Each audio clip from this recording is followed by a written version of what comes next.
Hi everybody, welcome back to the homestead. Standing in the spot that I started making maple syrup at last year. I thought I was going to move the whole shop and maple syrup production over here. But one thing I did not like that I discovered last winter, this is the benefit of spending time on a site before you make any major changes. So nice level spot, and looks like, you know, it's good access to getting out to the main driveway to get out of here. So bringing materials and stuff. So I thought I was going to move the workshop here, build the maple sugar shack and a couple of the other buildings here. But what I discovered is how wet this is. So when I brought the wood stove in with the tractor, I was sinking in here big time, which would have been what, last fall? I was sinking in there pretty badly and had to keep putting logs down and getting the tractor lifted up with the bucket and elevated out of the mud so I could move forward. So what I really realized, it wasn't just a spring condition, it was pretty well year round. And the reason is that slope that you're looking at back there, as well as this one right here, really directs that water into this bowl. So it's kind of wet essentially from this bank, this rocky bank right here, all the way out to where it starts rising back up towards the vegetable garden. So it's always going to be wet, and the reason for that is that we're in a temperate climate and we get like an average amount of rain. We don't typically get much drought conditions, many periods of drought, even though like August can often be dry. It's typically a decent amount of rain.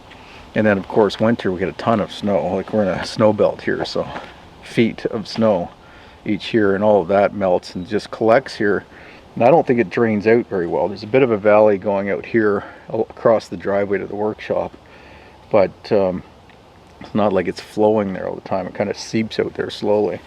So I think this is probably just a bedrock bowl that's filled with soil over the years as we've had decomposition from trees over who knows how long, a million years, I don't know. No, well, after the glaciers went through here anyway and scraped us 10,000 years ago. So what I wanted to show you is that I want to take advantage of that water and build a pond right here. So that'll do two things. It'll create obviously a very valuable water source, something for either raising ducks or irrigating the gardens, a fertility basin, or if I have plants and livestock kind of around it, the water gets fertilized. Fertigation, then use it as fertilizer and irrigation for the apple trees and the other fruit trees, the orchard, berry bushes, whatever. You can use that nutrition to feed and water the crops. So it makes sense to do that. And then the second thing it does, it'll dry up the areas around it. So if I get a deep enough pond dug here, as long as there's not too many obstructions underground that I can't see under this dirt, like wherever maybe there's another couple of rock bowls that might hold water, but other than that it'll kind of drain over to the low spot wherever I decide to build this pond. And it might be a series of ponds. It might be one closer to the base of that steep slope, and then another one as it drops down and goes across my little driveway there. Maybe even third one down below, who knows. I'll get into it when that happens. Now the other thing I don't want to do is disturb the good trees. Like some of these maple trees are good sugar maples that are productive for making maple sugar, but many of the trees in here are either diseased. Great big cherry tree that I've been keeping an eye on for the last 4 years that I will take down maybe this winter or next year and use for lumber, for furniture making or something. But worse than that is all these beech trees are all dying from the beech bark disease. So they're falling over. There's pieces like rotting that fall off, and then leaves a big scar in the tree and then tries to regrow. Saplings keep coming up from the roots from those beech trees as they die, so they're a bit of a mess. And there's many. That's the main oldest tree, the dominant tree here in this forest as far as mass, I would say, because of the size of them, and then sugar maples would be second.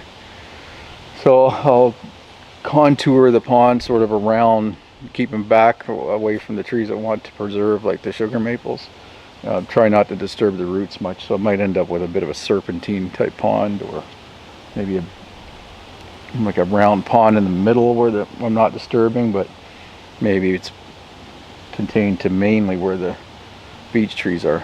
Oh, my point being that it really pays off to be patient and observe your site for as long as you can before you make any major changes like that.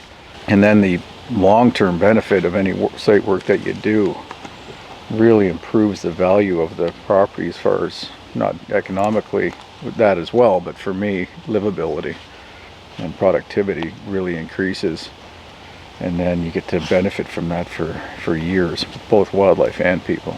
So speaking of productivity, better get back to work. I'm cleaning out the workshop so that I can pull the front wall off and put a little addition on that, and then deal with the water that I've got collecting around there, that I built a little pond to collect, and that'll probably end up draining into this as well.